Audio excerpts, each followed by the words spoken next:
And now let me welcome Professor Gregory Currie. We're delighted to see Professor Currie here today, coming from York, and speaking to us about the visible surfaces of both still and moving images.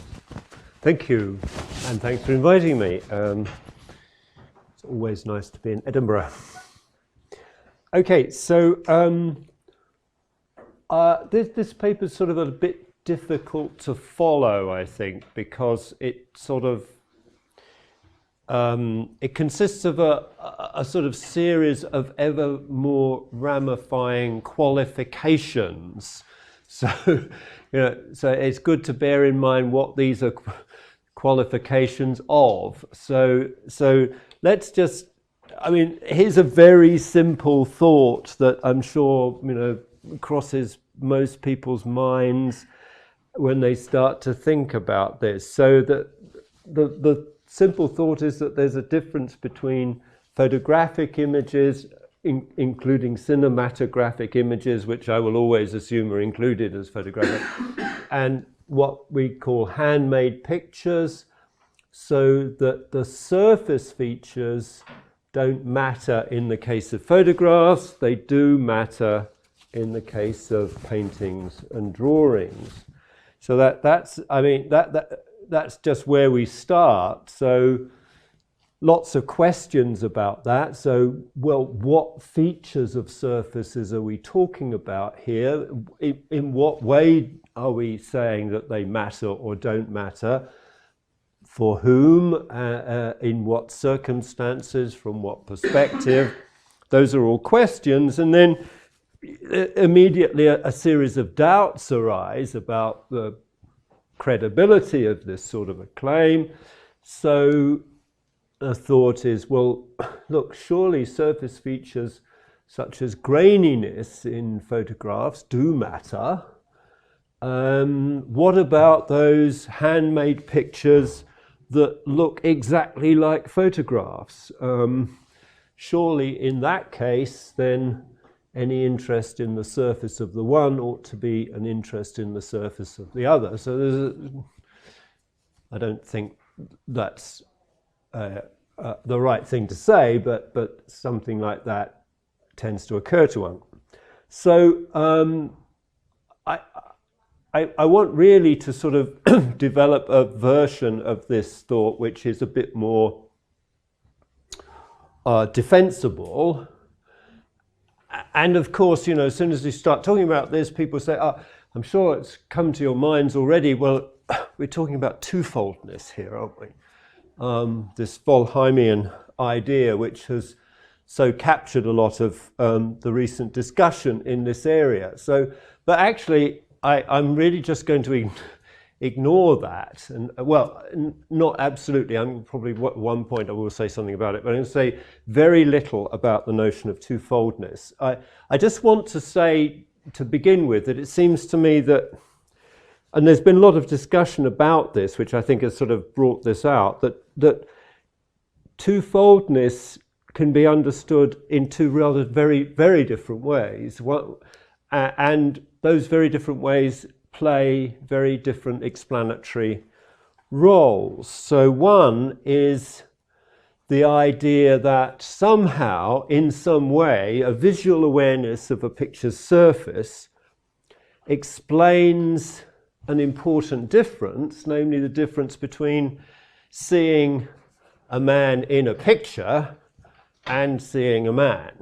Those are different experiences, and the idea of twofoldness has been brought in to explain that. But another way in which we can think about twofoldness, and I don't think Wollheim really clearly distinguishes these two, is a very different one, which is that visual attention to the picture surface explains much, not everything, but much that's of interest in pictures qua pictures. So we may have all sorts of interest in pictures, but if you're interested in a picture qua picture, the thought is that what's really interesting about a picture qua picture is captured by this idea of twofoldness, attention simultaneously to the surface and to the represented content.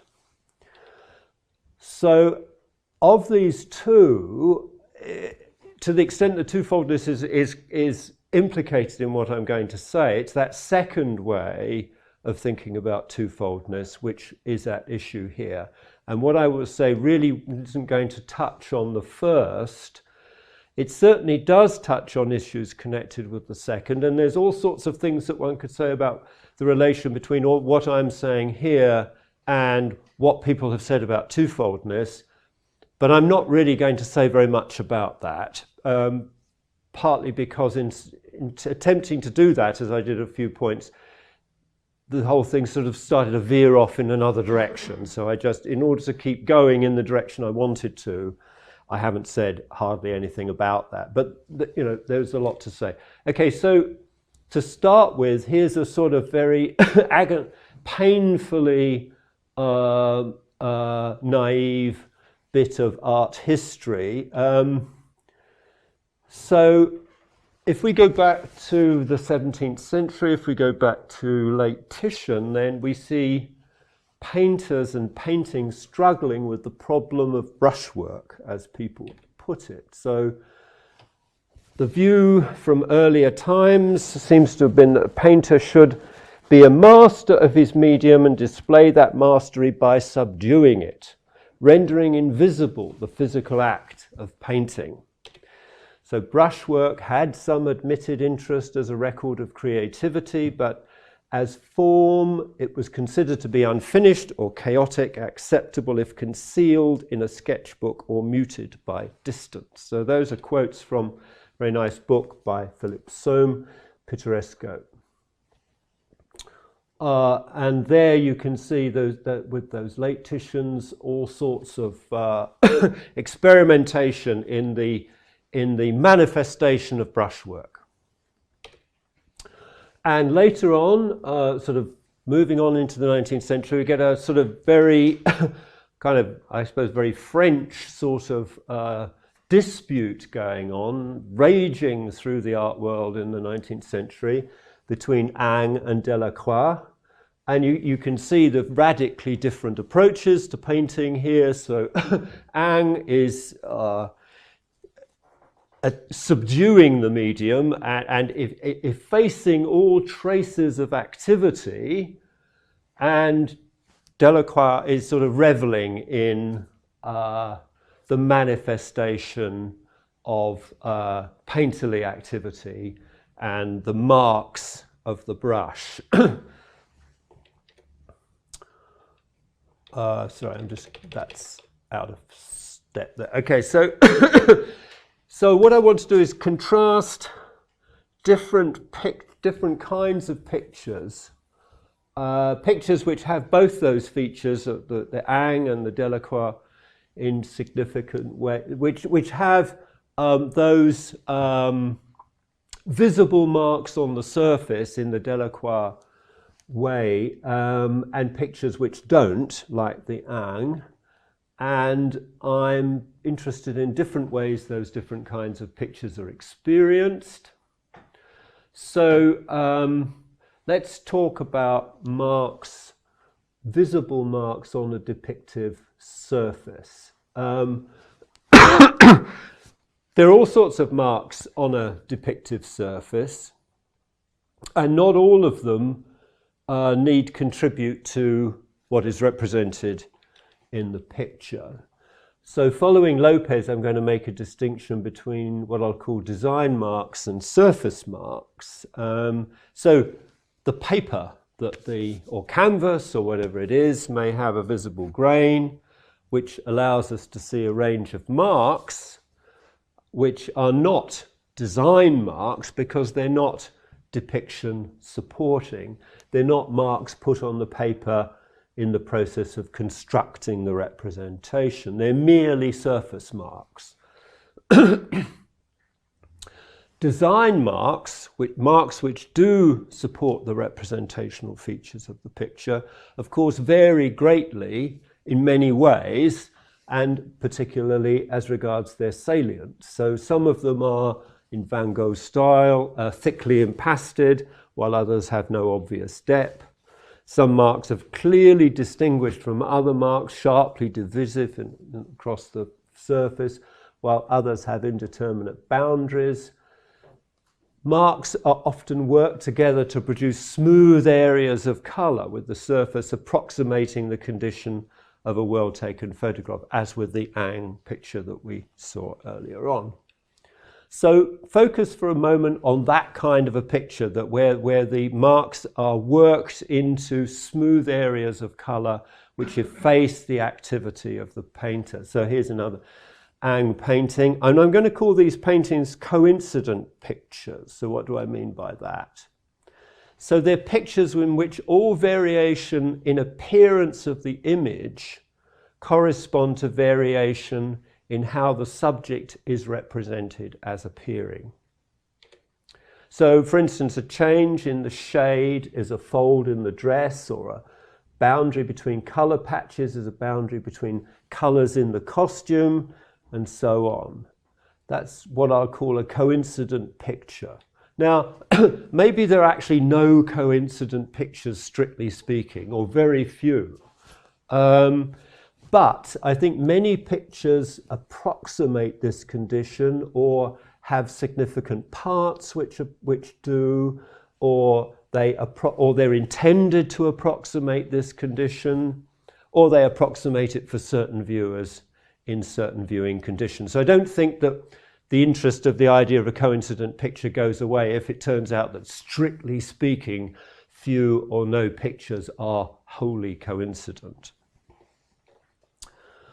So just going back to twofoldness very briefly here then. Twofoldness, Wollheim says, is simultaneous awareness of subject and medium.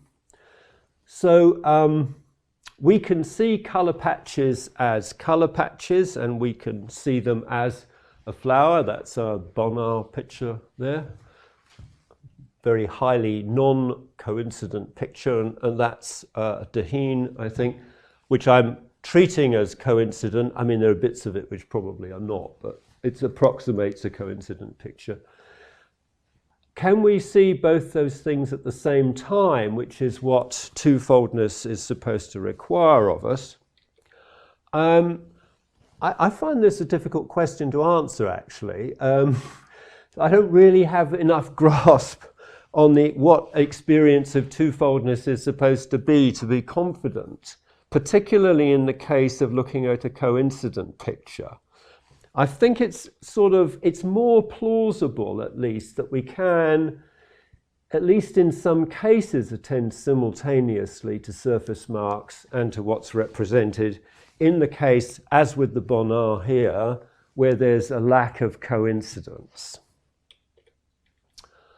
But that doesn't mean, so there are coincident pictures and non-coincident ones, but that doesn't mean that it's only in the case of non-coincident pictures that surfaces matter. They still matter even in coincident pictures.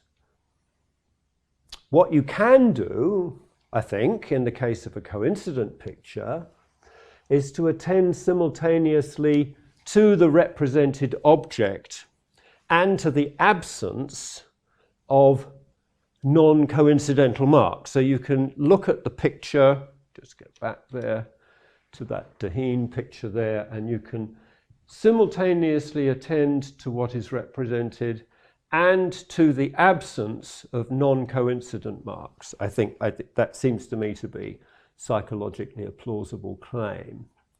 And where there is coincidence,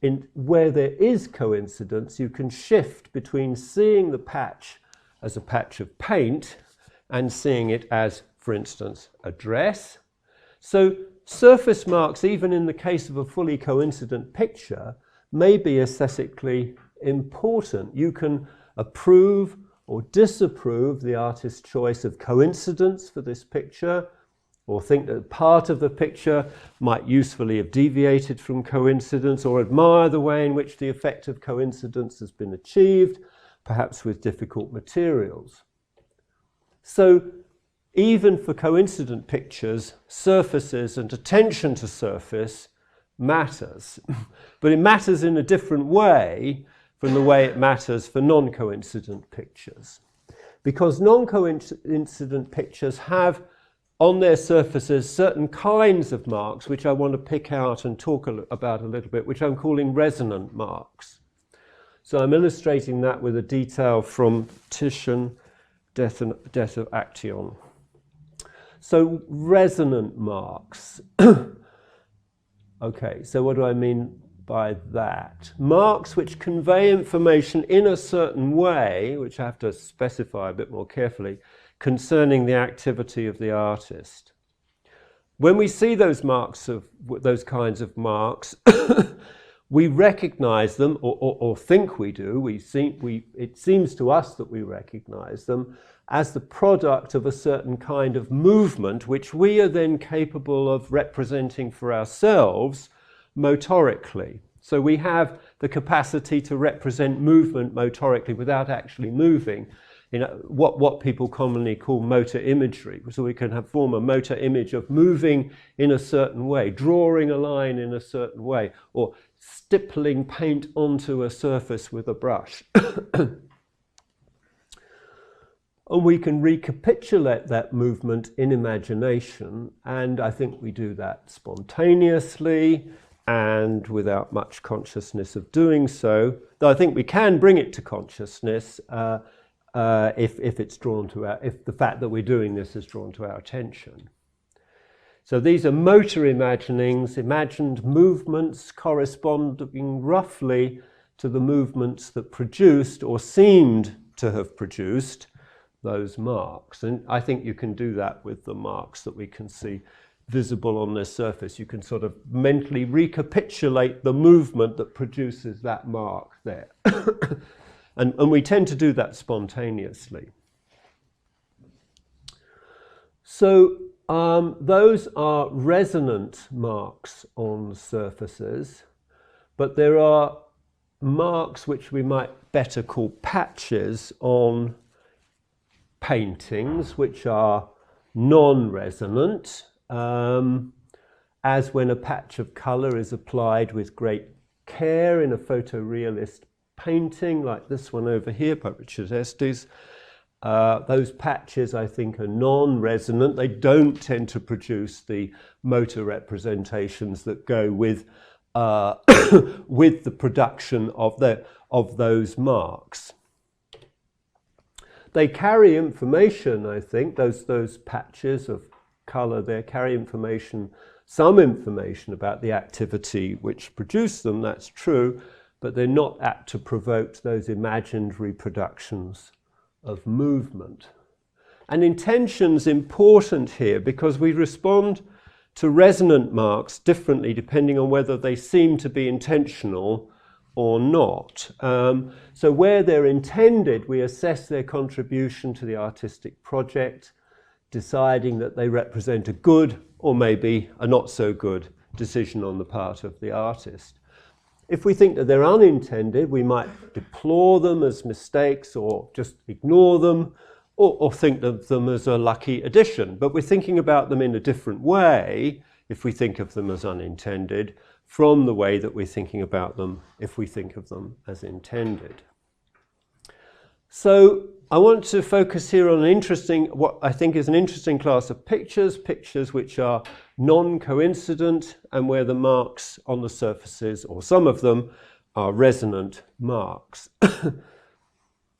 So in those cases, we see the marks both as supporting the representation and as embodying the movement that created them.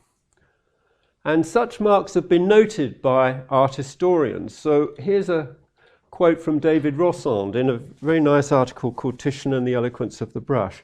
So he says, must we dissociate the mimetic impulse of the stroke from its self-expression? Or can we in fact legitimately claim meaning for the brushwork itself? To put it another way, is there a meaning initiating in the artist, a meaning that may itself be mediated by the imitated subject matter, but that resides essentially in the visible traces of the painter's gesture, a meaning in which we hear his own voice? I don't think I would have put it quite that way myself.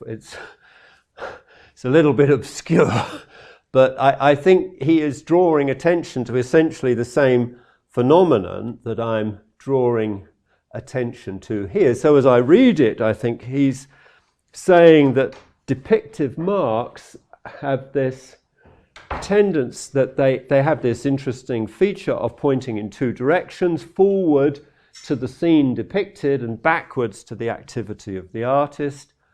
They constitute the depiction and register the intentional activity.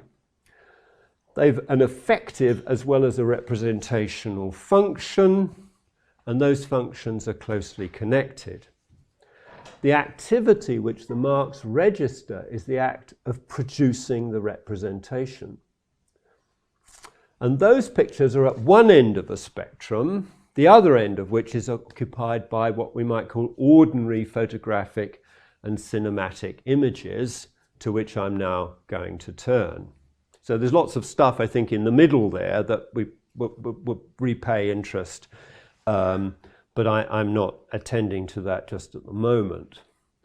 So photographs. So here's a thoroughly uninteresting photograph, which I took in Shanghai a few weeks ago.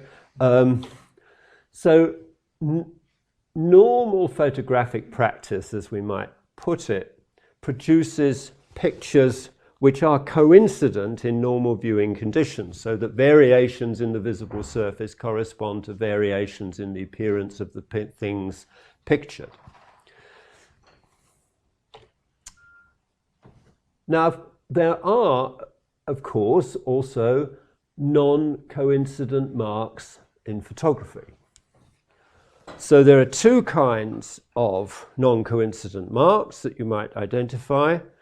In a photographic positive anyway, the paper on which the image is printed might have a grain, for instance. The same thing might be true of the screen on which a cinematic image is projected. Those, like the texture of the canvas in a painting, are not representation supporting marks, and I'm not going to say any more about them. But there is also, more interestingly, the graininess of the film stock. So a traditional photograph consists of a mosaic, actually consists, not visible unless one blows it up, of a mosaic of tiny colour patches which vary in colour or grayness across the image. And those individual marks, those tiny marks, constitute the representation. So the appearance of the picture supervenes on the distribution of those marks. Two pictures with the same distribution of those tiny colour patches will be visually indistinguishable. Though, of course, they might not represent the same things. So that creates the possibility, I think, of twofoldness or something like twofoldness in photography.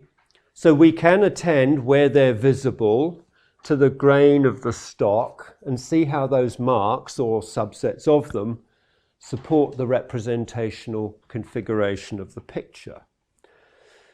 In cinema, that grain is not usually visible under normal viewing conditions. Occasionally, it's deliberately made visible, as in a scene. I don't know what I was going to show the scene, but it's not easy to get. I would have needed a CD, and it would have taken time, and the scene goes on for quite a long time, so I won't show the scene. But there's a scene right at the end of the film A Passion where man is walking back and forth, and it looks as if the camera's zooming in closer and closer. Actually, that's not what's happening. The film was blown up in the printer, but you get a progressive enlargement, and the grain becomes more and more visible until the point where the grain has become so large that you can't any longer see the representational features of the image at all. So I can show you a couple of stills, 3 stills from that.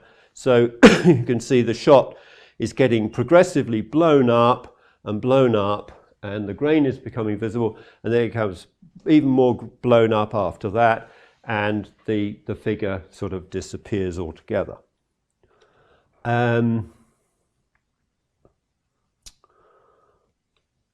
that kind of, those kinds of marks are, of course, interesting and important in cinema and photography, because those marks do have an intimate relationship to the representational features of the picture.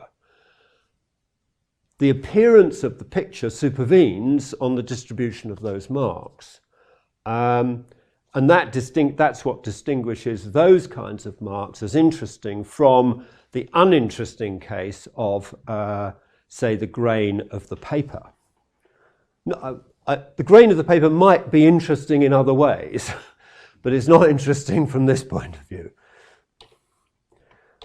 Okay, so it's possible, as with that shot from the Bergman film, to give those sorts of marks an interest and a significance. And in that film, I think they do have an interest and significance, because the progressive blowing up of the shot is a sort of visual metaphor for the psychological dissolution of the character. So as you see the person sort of going into a state of mental collapse, the image disappears as the grain becomes more and more visible.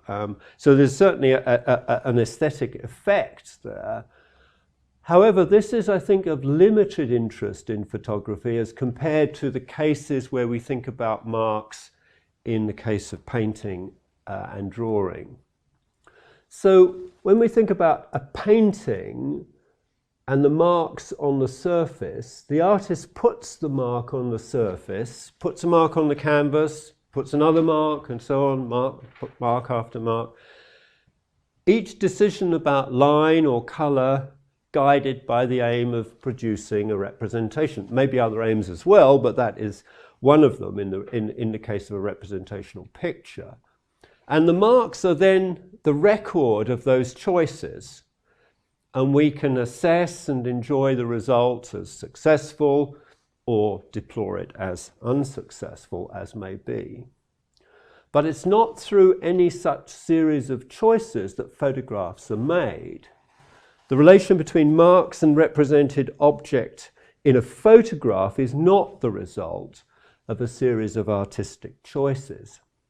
If the grain of the photograph is intended to be visible, we may attend to it and admire or deplore the effect, but it won't have for us the rich interest that the sequence of marks on the surface of a painting has, because it fails to be a trace of the artist's activity. It's instead merely a result of that activity. The photographer might exploit those marks for aesthetic ends, but in doing so, she's taking advantage of a byproduct of the representational process. So, how are we doing? Okay. So, paintings that look like photographs. Okay, so everybody, I'm sure, has read Ken Walton's Categories of Art and knows exactly what I'm going to say here. So it's a very familiar point that category differences make an aesthetic difference. Perceptually indistinguishable things in different categories can be aesthetically different. Paintings and photographs belong to different categories. Their surface features have differential significance. In the case of the photograph, so we have a photograph and we have a painting, and the two are visually indistinguishable, let's suppose. So in the case of the photograph-like painting, you can attend to the way in which the patches of paint support the depictive properties of the picture, and you might think of this as impressively skillful or perhaps disappointingly bland. Either way, you're attending to the way the patches constitute the representation. So with the painting, the marks on the surface, whether they're coincident or not, and in the case of a photograph-like painting, let's assume that they are of aesthetic interest and we stand ready to attend to them. But with photography, there's a lack of interest in the relation between surface marks or patches made up out of surface marks and the things depicted. In the majority of cases, this relation is one of coincidence. There's nothing noteworthy or aesthetically informative about that because it's achieved automatically. The marks we see on the surface of a cinema screen are not traces of activity in my sense. They don't generate aesthetically charged experiences of simulated movement. They're not records of aesthetically relevant decisions made by the artist. Attending to those marks as marks on a surface doesn't tell us anything at all about the relevant choices. Sorry, I'm not sure why I've said not available. Available to us by attending to the represented people and objects visible in the film image.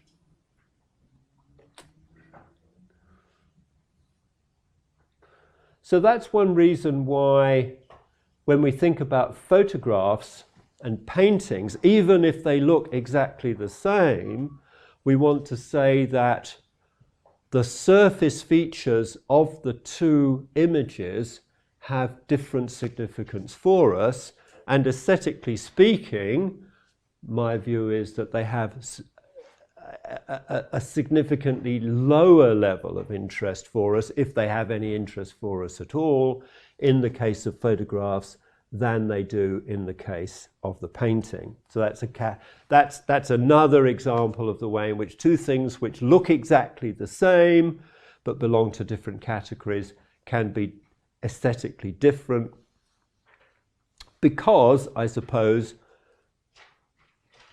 being a coincident picture is standard for photography and non-standard for painting. That would be a sort of Waltonian way of putting the point. So that holds, I think, for the static images of photography, but there's an additional reason why that's the case in film images, which I take to be moving photographic images, moving images produced by a photographic method. So the reason I've just given for saying that in the case of a photograph, there's a lower level of interest in the surface of the photograph, that was a normative reason. My point was that attention to that surface plays just a less significant role in an appropriate aesthetic project. But in the case of film, there's a descriptive reason. It's just very hard to attend to the surface of the image, of a photographic image, when it's moving.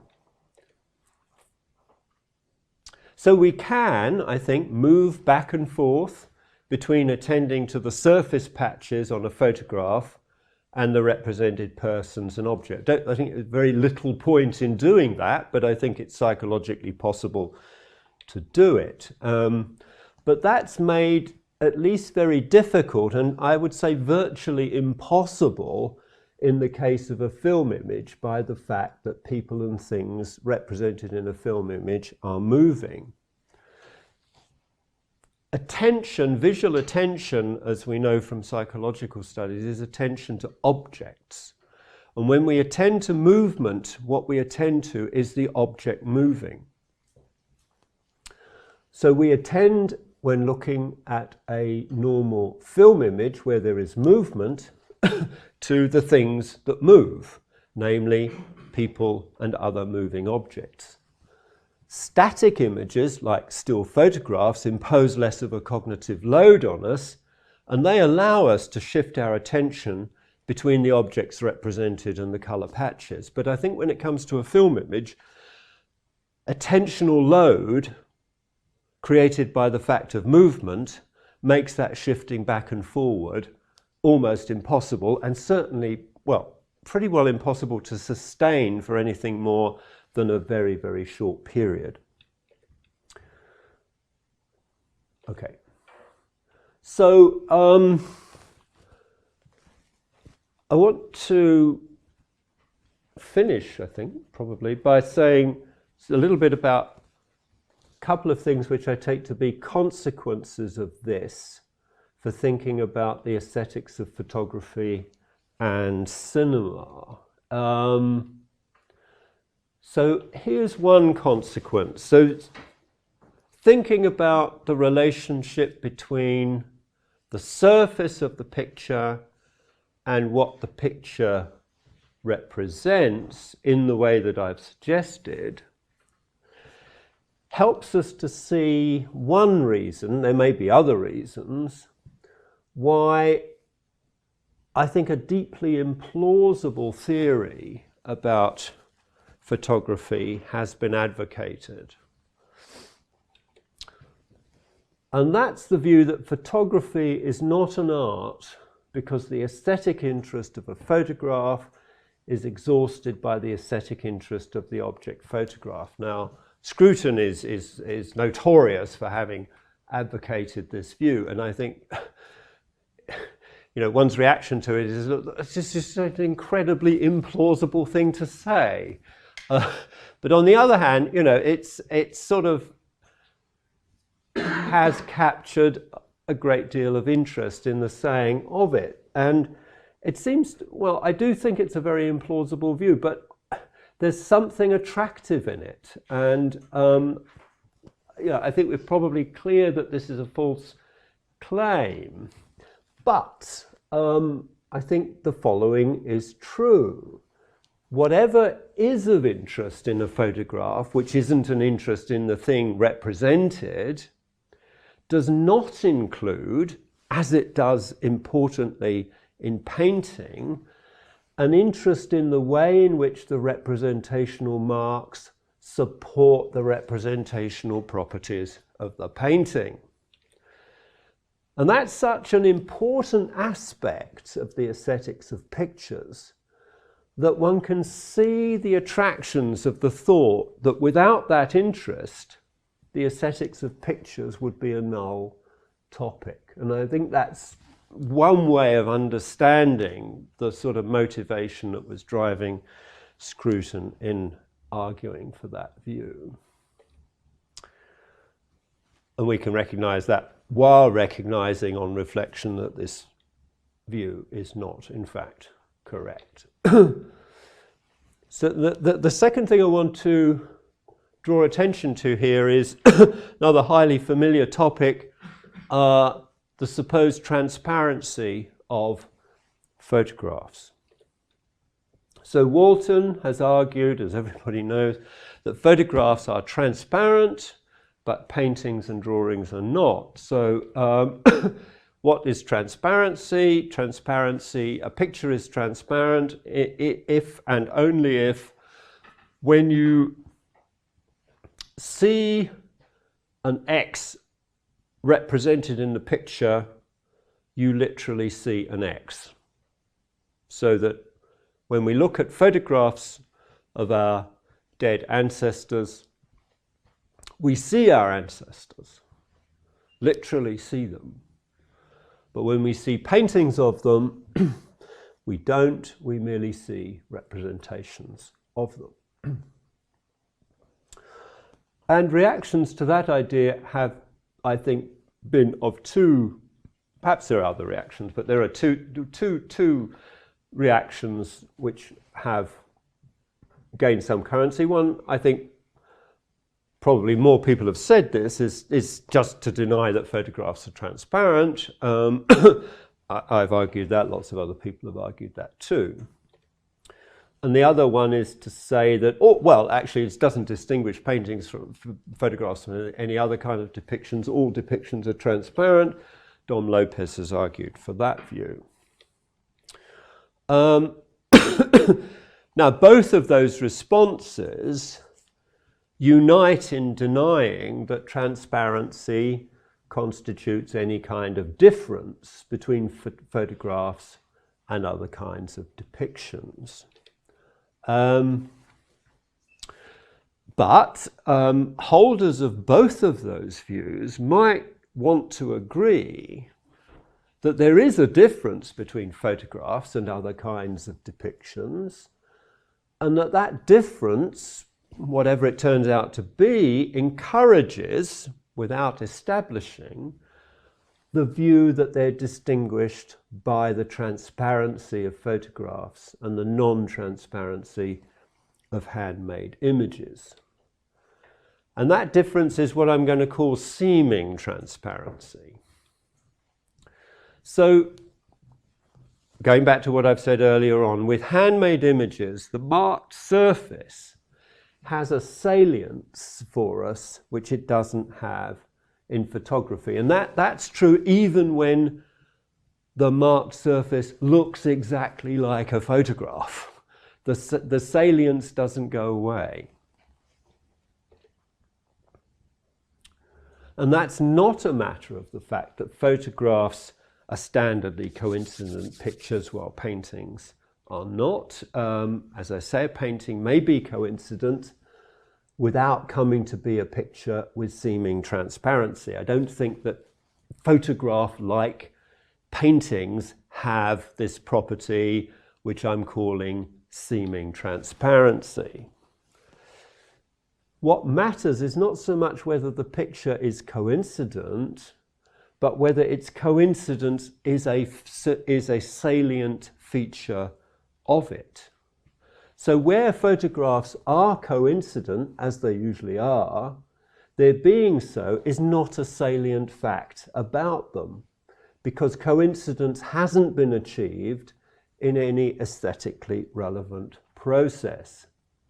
But if a painting is coincident, that's because the artist has made the decision to make it so and has gone to the trouble of implementing that decision, and that implementation requires work that we can assess and should assess aesthetically.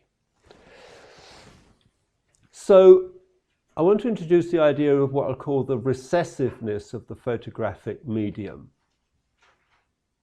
So the photographic medium standardly produces coincident pictures. Paintings can do that as well. When painting does that, it's a remarkable fact about the painting. When photography does that, it isn't a remarkable fact about it. Coincident pictures emphasize the subject and de-emphasize the medium. Let's call that the recessiveness of the photographic medium. So the recessiveness of the photographic medium doesn't just consist in the fact that it standardly produces coincident pictures, but in the fact that that production of coincident features is non-salient. It's just not remarkable. It's not something that we tend to notice.